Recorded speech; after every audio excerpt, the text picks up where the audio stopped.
पुष्कर में मूसलाधार बारिश का कहर, जलभराव से जनजीवन अस्त व्यस्त। बारिश से ब्रह्म सरोवर हुआ पानी से लबालब।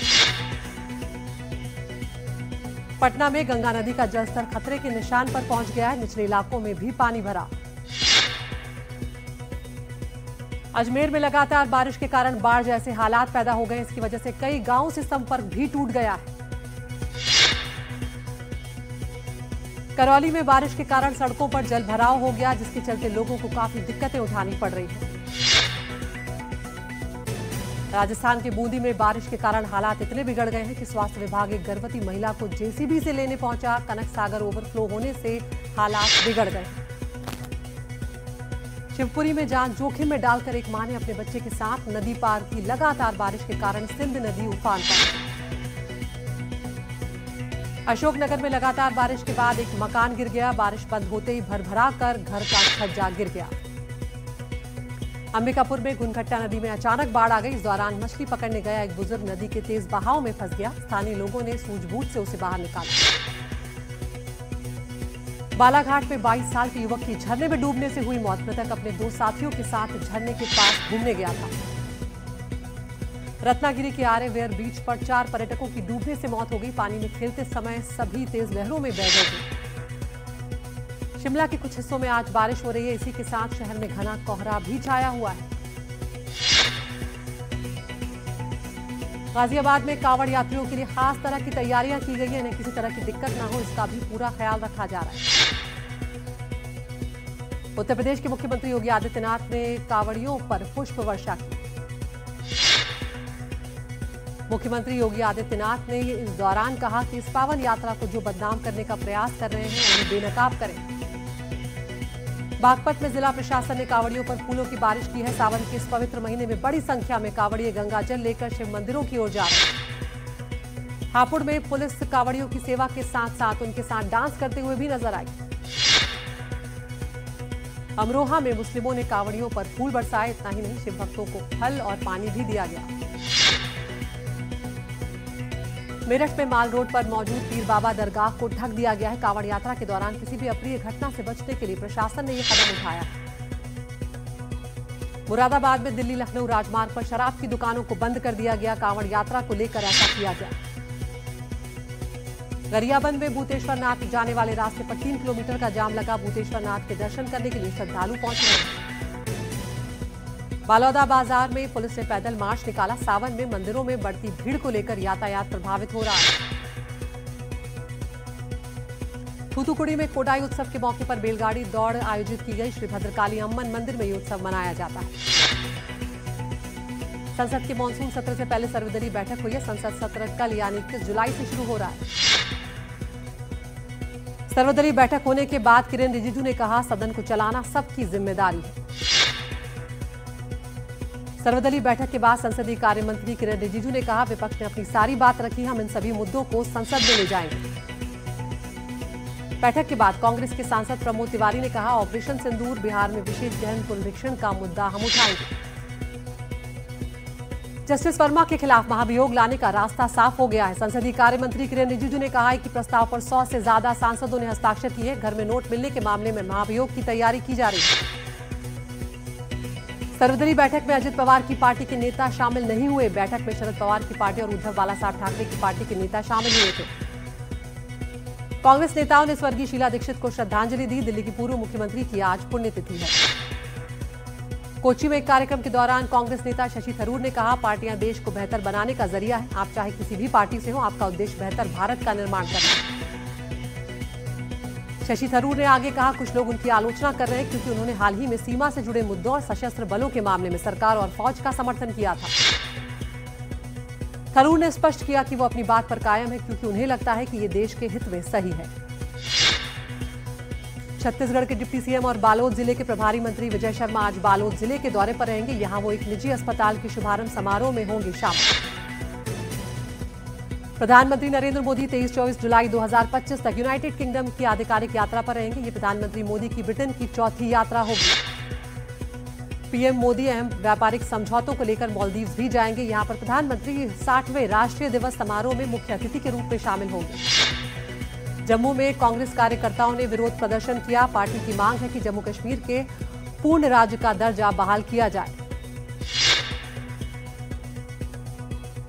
रायपुर ईडी ऑफिस में भूपेश बघेल ने बेटे चैतन्य बघेल से मुलाकात की। इस दौरान चैतन्य की पत्नी और बहन भी मौजूद रही। चैतन्य शराब घोटाले में 5 दिनों की ईडी की रिमांड पर। महाराष्ट्र में भाषा की लड़ाई अब पोस्टर तक आ गई है। नवी मुंबई में मनसे के पोस्टर लगाकर गैर मराठी लोगों को चेतावनी दी है, जिसमें लिखा है महाराष्ट्र में रहना है तो मराठी सीखना होगा। मुंबई लोकल के लेडीज कोच में मराठी और हिंदी को लेकर बहस हो गई है, जबकि पूरा विवाद सीट को लेकर शुरू हो गया है।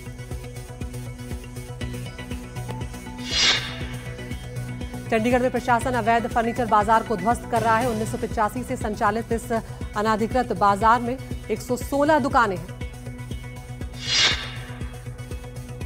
बालोद में अवैध शराब कारोबारियों पर कार्रवाई हुई है। पुलिस ने 3 जगहों पर छापा मारा। इस दौरान 3 आरोपी भी गिरफ्तार किए गए।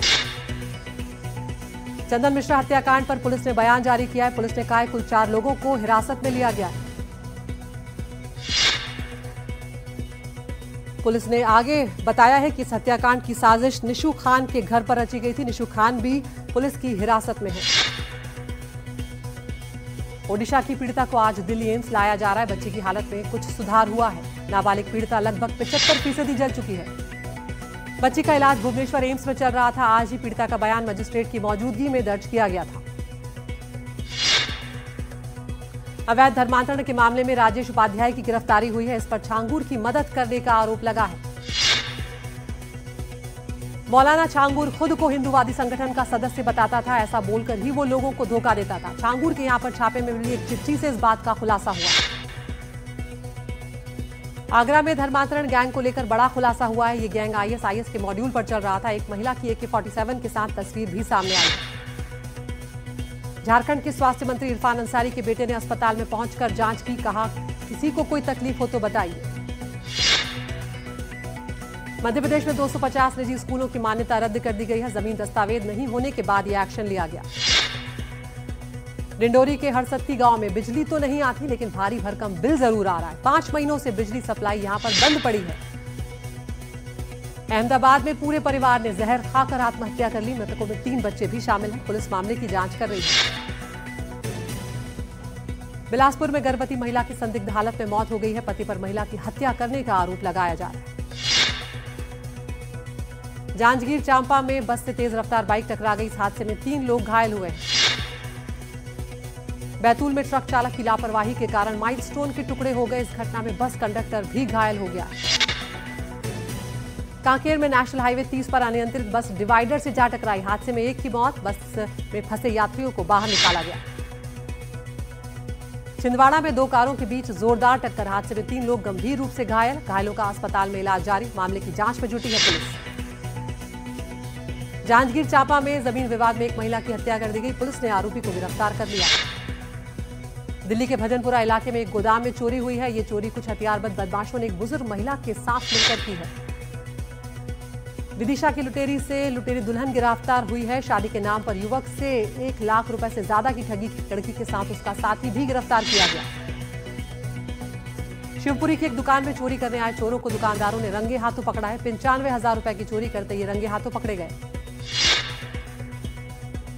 सूरजपुर में शिव मंदिर में चोरी के मामले में पुलिस ने 2 युवकों को हिरासत में लिया है। दोनों ने पूछताछ में अपना जुर्म कबूला। बिलासपुर में लाखों की ठगी का आरोपी गिरफ्तार। ये लोगों को शेयर मार्केट में मुनाफे का झांसा देकर ठगी कर रहा था। कटनी में पुलिस ने करीब 50,000 की ताजा गांजे की तस्करी का खुलासा किया है। महिला आरोपी से करीब 2 से 3 किलो गांजा जब्त किया गया। अकलतरा में महिला से दुष्कर्म के आरोपी पादरी को पुलिस ने गिरफ्तार कर लिया है। आरोपी इससे पहले भी कुछ मामलों में जेल जा चुका है। हनुमानगढ़ में ट्रैक्टर से कुचलकर हत्या के मामले में विरोध शुरू हो गया है। परिजन धरना देकर दूसरे आरोपी की गिरफ्तारी की मांग पर अड़े हुए हैं। श्योपुर की ग्राम पंचायतों में योजना राशि भुगतान को लेकर जनपद सीईओ और नरेगा प्रभारी पर गंभीर आरोप लगाए गए हैं। इन पर कमीशनखोरी के आरोप लगे हैं। दंतेवाड़ा में 15 साल पहले चिंतलनार से मरईगुड़ा की सड़क के निर्माण में भ्रष्टाचार के मामले में पीडब्ल्यूडी अधिकारी दोषी पाए गए हैं। दोनों अधिकारियों ने सड़क निर्माण में 2 करोड़ 84 लाख रुपए का घोटाला किया था। ग्वालियर के भितरवार इलाके में दिन दहाड़े चोरी हो गई। चोरों ने 9 तोला सोना, चांदी समेत 80,000 कैश चोरी किए। राजस्थान पुलिस ने बड़ा खुलासा किया है। अमेरिका से आए कोयले में मिलावट की जानकारी दी है। इससे करोड़ों रुपए के नुकसान की बात आई है। करौली में सिलेंडर में आग लग गई। घर में खाना बनाते वक्त यह हादसा हुआ। फायर ब्रिगेड की टीम ने मौके पर पहुंचकर आग पर काबू पाया। नीमच में अवैध अतिक्रमण के खिलाफ कार्रवाई की गई। मुख्य बाजार में दुकान के बाहर से अतिक्रमण हटाया गया। पंजाब में अब हेरोइन की नहीं, साइक्लोट्रॉपिक ड्रग्स की खपत भी तेजी से बढ़ रही है। यानी वो दवाइयां जो असल में मानसिक बीमारियों के इलाज के लिए होती हैं, अब नशे के लिए बड़े पैमाने पर इस्तेमाल की जा रही है। बेमे 13 में एनडीटीवी की खबर का असर हुआ है। वार्ड 16 में स्थिति मुक्तिधाम की मरम्मत की गई है। एनडीटीवी ने प्रमुखता से इस खबर को दिखाया। चित्तौड़गढ़ के सुप्रसिद्ध कृष्णधाम सावलिया स्टेज में चांदी का आईफोन चढ़ाया गया। इंदौर के व्यापारी ने बिना मन्नत के ही ये चढ़ावा चढ़ाया। रामबन में कथित तौर पर आतंकियों ने एक व्यक्ति को अगवा कर लिया है, जिसका परिवार इसकी रिहाई के लिए सरकार से अब मदद की गुहार लगा रहा है। बेंगलुरु में द्विभाषा नीति को अमल में लाने के लिए हस्ताक्षर अभियान चलाया गया। इस अभियान का लोगों ने समर्थन किया है। दिल्ली में स्कूली बच्चों और खिलाड़ियों ने विकसित भारत के लिए नशा मुक्त युवा अभियान में हिस्सा लिया।